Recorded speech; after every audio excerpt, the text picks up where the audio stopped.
Hey y'all, welcome and welcome back to my channel. It's me, Kia Simone, and child, I was bored with the episode. I was trying to figure out how I'm gonna come down here and review it, because y'all know I don't like giving y'all a boring review for a boring episode, but I'd be damned if Karen didn't come to the rescue. Karen done gone to court, got found guilty, and they done released the damn body cam tapes, and it's all a mess. It's a shame before God. Karen wasn't drunk.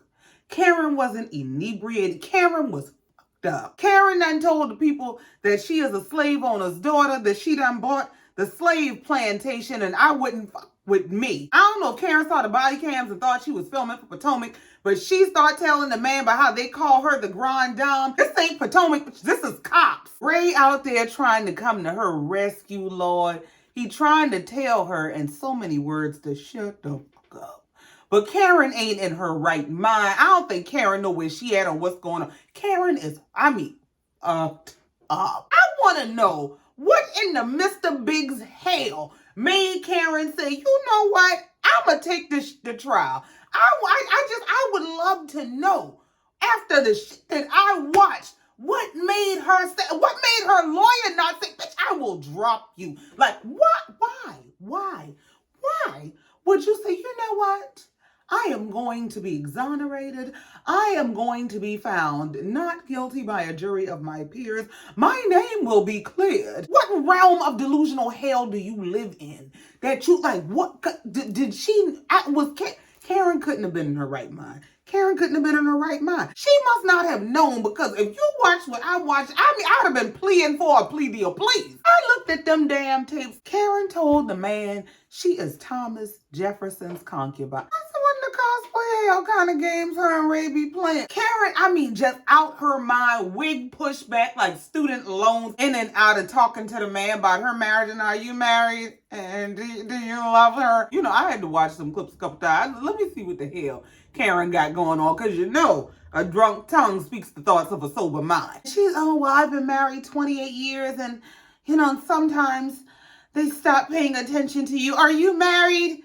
He said, yeah, I'm married. She said, do you love her? He said, yes. I'm trying to figure, where the hell is, I know you ain't about to make no indecent proposals. But then I realized she's trying to appeal to his emotions and say, basically, I'm in this long, loveless marriage, and I'm sick and tired of this, and so I'm out here just drinking my woes away. Listen to me. Listen to me. If you are this miserable to the degree that you would put your life and other people's lives in danger, you are drinking yourself into absolute oblivion. She was like Alice in Wonderland. I don't think Karen knew where the hell she was at. It was like, that was some wild to watch.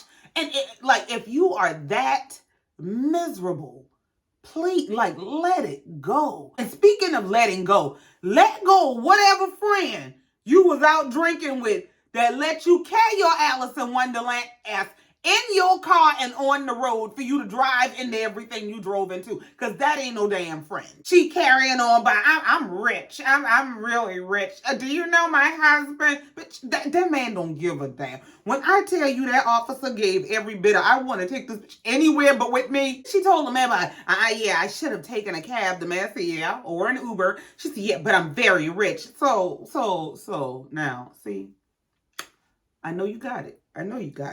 But why? If you are very rich, why would you not take a cab or an Uber or a driver? Or, because most very, very rich people, they on them shit. The behavior is not out of the norm for them. But to get your ass in the car and just, you know what? I'm gonna zigzag all over the road because I own it. Like, the fuck. She carrying on by she need tissue, and he said, I don't keep tissue in my car, ma'am. This ain't no damn convenience store. Her nose about to bleed. It's giving. It's more than some alcohol. And Karen sat up to Karen, I'm a slave owner's daughter, and I just bought my slave plantation, and I just wouldn't with me. I fucking lost it. This is not funny. But this is some wild shit. You couldn't have watched this shit and said, you know what? Take that shit to trial. They get Karen to the damn station, the precinct, the jail, or wherever the hell they took her. This heifer done about fell down getting out the car. I'm lit. The man said, yeah, that's why you here. Karen made it sound like she was so defensible. Like, this was just going to be a miscarriage of justice if she was found guilty. And this lady don't even look like she knows where she's at. Like, Lord. And don't get me wrong, I'm not trying to be judgmental, and I'm not trying to kick nobody when they're down, because all of us have moments of poor judgment. But this is some different shit. And this could have gone very, very, very different. Because Karen was out her mouth. Karen was talking, what? You are Thomas Jefferson's concubine, bitch? And if you Google me, you're gonna be really mad because I'm fucking bad. What in the, you have the right to remain silent. Do you not understand? Please, please, please shut up. But I think what makes it so, like, such a so mind-blowing is that Karen really sat up here, I mean, with a straight back and a straight face, and said her name would be cleared. As if the lady made it sound like she tripped over a stump on the side of the road and people said, gotcha, bitch, you're going to jail. After seeing this, I'm like, Karen, like, did she have the option for a plea deal? Because I'm trying to figure out, why would you take the gamble of taking it all the way to trial? Because once you decide, you know what, we're going to trial and this shit is underway, you get found guilty. There's no saying, you know what, I was tripping. Give me that plea. Remember we was talking before we came down to the courthouse? Remember we had a couple meetings or something, and they said y'all had a little plan y'all had put together that we could do. Let me do that. It don't work like that. And Karen done carried on all season about how Ray has not been supportive, and she was so angry with Ray. Ray out there damn near lying to the law. If he could have told him he was driving, he probably would have. I mean, he trying to tell her to shut your drunk ass up. Then when she finally got the hint, she damn near talking about, talk to my husband. They said, ma'am, your husband wasn't in the damn car. Do you see this? I mean, that car. The car. Why would you take this to trial? And then did Karen tell the damn officer that he's poor and white? You done acted a Bravo Liberty fool with these people. Done told the man he is poor and white and you are rich and you are Thomas Jefferson's concubine. You own half the nation and I wouldn't fuck with me. Like, girl, why after you did all that? Because I know they showed you them damn tapes. Why would you take your ass down there and say, you know what? Let's just go into court because I think I got a good chance of winning. They're going to clear my name. I'm going to walk for, what the fuck? You know, I started to say this in one of my reviews a couple weeks ago and I just edited it out because I thought, you know, sometimes I think I be tripping. Sometimes I think I be going too far. I'm like, you know what? You're doing too much. And then it'd be exactly what I thought. It'd be exactly what I said. I was sitting there watching that scene where Karen was getting ready to go to the courthouse. And she came down there dressed like she was going to the Salem witch trials. And she and Ray are sitting in the living room or wherever they sitting and they talking amongst themselves, getting ready to go. And Ray is telling her that she looks nice and she looks younger. And you can see him finding the words. And I literally was thinking to myself, you can see Ray almost wanting to say, you look like the white woman whose justice you think you gonna get. Like, cause ma'am, how did you think this was gonna go? China, I saw the people in the body cam clip comments saying, yeah, Karen ain't coming to the reunion this year. They say them girls is gonna drag her by her charges. You are not coming to the reunion this year. And my thing is, I'm trying to figure out, because from what I understand, she goes for sentencing on January 29th. Are they scheduled to film the reunion before then? Like, it would if God, Lord, I don't know. I pray that lady get to go home. But what if she don't have the option to come to the reunion? Like, oh my God. And Lord knows I don't want to hear from Mia's Bigfoot ass. Don't come down here to this internet talking your shit. We don't give a damn what you think. You got your own damn problems. You and that brothel, you running over there with them brother husbands and shit. You worry about that. You go to Maury and see if he can offer you a special. Get the phone out. Don't come down here with that bullshit. But I ain't gonna lie. Maybe Jacqueline was telling the truth when she said Karen was drunk when she talked to her on the phone. Because this gives, I lived up. This gives, I'm only sober for filming. Like, I'm sober. Just so y'all don't know, I be fucked up like this. That it gives. That's why Karen be sitting there with all that. Like, she just waiting to get her next cup. Like, ma'am. I don't know what else to say. I really don't know what else to say. Let this be an example, and let's hope they don't make an example out of her. And I ain't gonna lie, I do feel bad. This is happening, what, a week and a half, something like that before Christmas. I don't know when Christmas coming. I don't want to see Karen go to jail. Maybe, put a little jewelry on her ankle or something, make her pay some fines, give her a little probation, put one of them blow machines on a car. And not just to save yourself from charges or jail or damages, but to save somebody else's life. Because, y'all know, I'm a laugh and I'm a joke. I'm a find the humor in everything because life is hard enough. Y'all see, they talking about aliens popping out the ocean. There's 2 suns in the sky, drones all over the place. I don't have time. I want something to laugh at. But the reality of the matter is people permanently change and end people's lives doing like this. And it never fails that it's always the person who is impaired like this that survives it. And you, not knowing what's going on and proclaiming your innocence when you could have really, truly hurt. Like, it is nothing but the grace of God that you didn't hurt somebody. Karen was so fucked up. I'm curious to know, how far was she from where she left from? Like, how far did she get? Because she was so damn near disoriented that it's like, who the hell turned you loose? Let this also be a lesson in the energies that you entertain and that you keep around you. Because everybody that calls themselves your friend, they'll have your best interest at heart.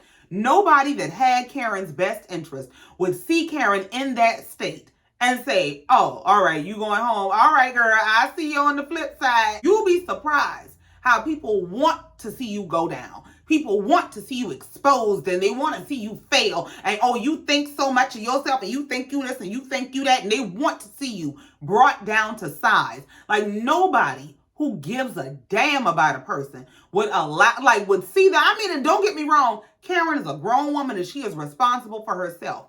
But the company you keep will oftentimes be your downfall, because a person that cared about her would have made her sit her ass down somewhere. And if need be, if we gotta get the law involved, I'd rather you go down for public intoxication or because we scuffling a little bit or something like that than to go down for some shit like this. This also explains, though, why this is a dry season for Karen. Why she is absolutely not drinking anything anywhere, because you had to know how damaging this footage was. You had to know. Ain't no way. Like, I really think Karen took that grand dame ego into that lawyer's office and into that courtroom to think you were going to present this evidence. And they would go, you know what? That lady ain't guilty. Why would y'all bring her down here for that? I don't know how you thought this was going to go. I don't know what would make you sat up there and told the people they pouring white. And you Thomas Jefferson concubine. And they took this to trial. Man, let's just get into the episode. And I'm about to get into the review. But of course, they opened the episode up with the clips from the previous episode or. So they got the clip of Karen and Ray sitting by Karen and Ray's pool. And Karen is talking about their marriage and how she was so upset with Ray and, around the time of the accident and since the accident. And she is really sitting up there, self-righteous than a mother. And now, Ray's confusion makes all the sense in the world to me. Because I always thought Ray is just trying to figure out why the hell is she talking to me? What is she talking about? Because they give very much, we don't talk till it's time to film. I don't this lady like that. And so I just chalked it up that he don't know what the hell going on. He just trying to play his part and make sure she get this check.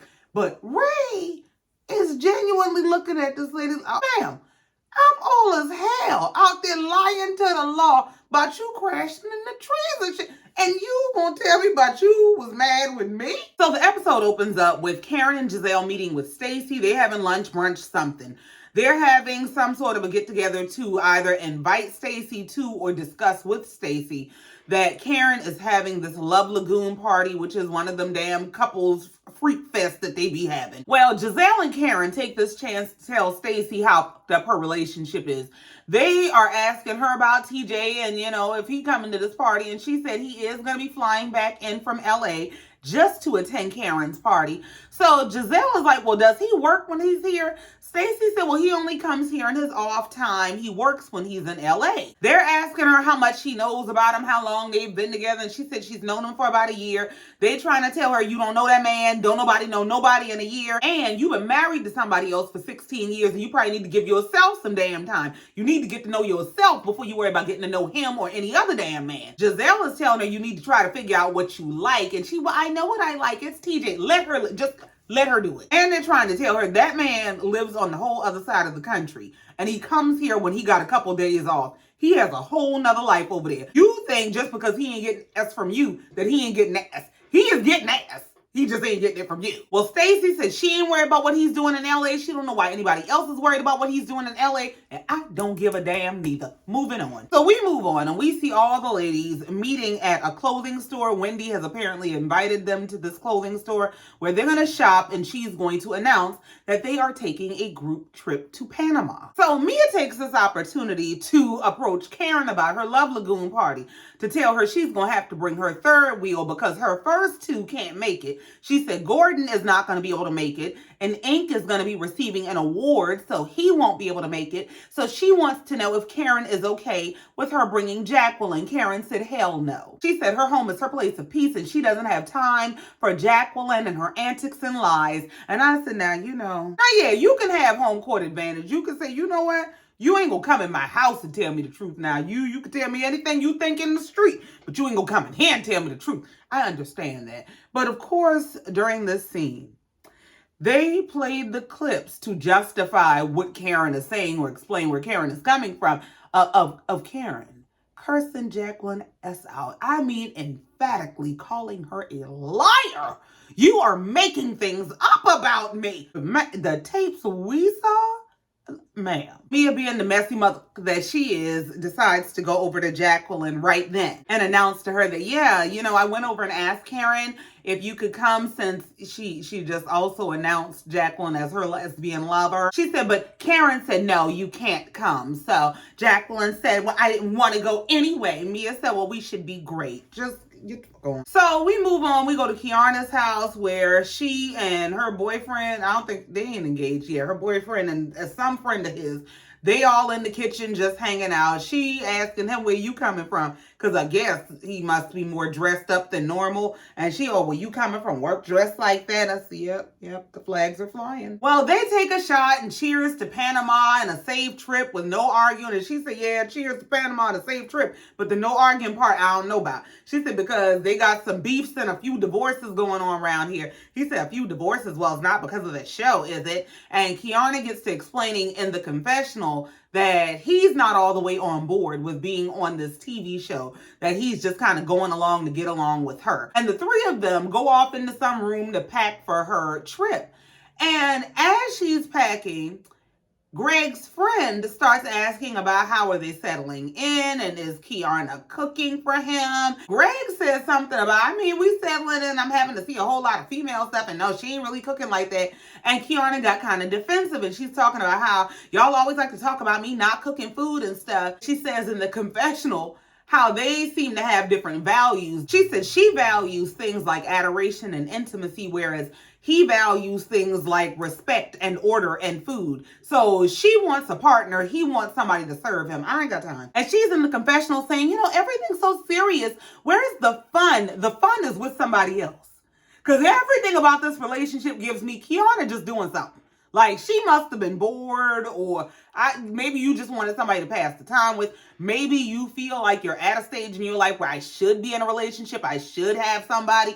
But this gives me like I'm just doing something. But I don't see these people lasting for real. I don't see them having a real relationship and a real marriage. I don't know what they doing, but a relationship ain't it. So we move on and we see a scene where Stacey is meeting with her aunt, who is more like her sister, and she's letting her know about what's going on with her relationship.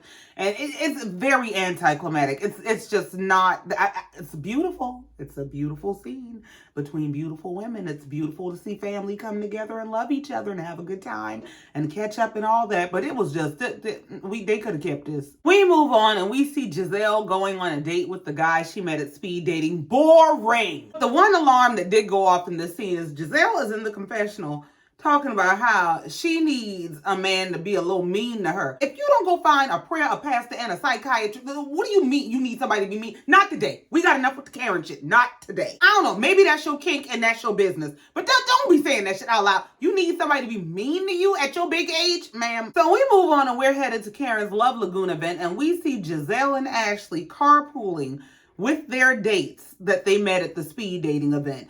And Giselle is announcing to the guy in the car what kind of event they're going to. Ashley said, you didn't tell the man it's a love lagoon, it's a love kind of event. Giselle said, no, because, I was kind of nervous. I didn't want you to say I've only known you for 5 minutes. Why are you taking me to like a love thing? And then she said in the confessional, but I told Karen that if I met a guy that I would see again, that I would bring him with me to the Love Lagoon event. It gives, y'all did that whole speed date thing to find somebody to have to go to this. Man, just play with somebody else. So all the couples arrive and Karen sits everybody down to play some game where they're going to do these questions and answers. And the very first question is, do you feel like your partner has ever cheated? Like, of course y'all have, but we ain't gonna play dumb and play along. Karen and Ray go first. Karen turns to Ray. I don't feel like you've ever cheated, babe. He said, that's correct. They said, well, does the question go both ways? Ray said, well, I don't feel like you've ever cheated either, honey. This game is too easy. Lying is too easy, but go ahead. So they get to Stacy and TJ. Stacy uses this opportunity to throw Karen and Giselle straight under the damn bus about, well, the other day, both Karen and Giselle said that they think that you do your own thing in LA. So, ma'am, that's the helpful that when you see her man with your own 2 eyes and you got video of him with your own phone, you don't tell her shit. Because why would you throw them under the bus like that? You got that damn question. You don't even know what's going on with that man. You ain't quite sure that man is all that into you. You know why she threw them under the bus like that? Because you do want that question answered, but you're scared to ask it yourself. So Stacy finally asked him exactly what she wanted to know. So are you sleeping with anyone in LA? This man said, only with the Bugs Bunny stuffed animal on my bed. Sir, that is alarming. So they move on to Jazzy and Darius. Well, Jazzy took her damn opportunity.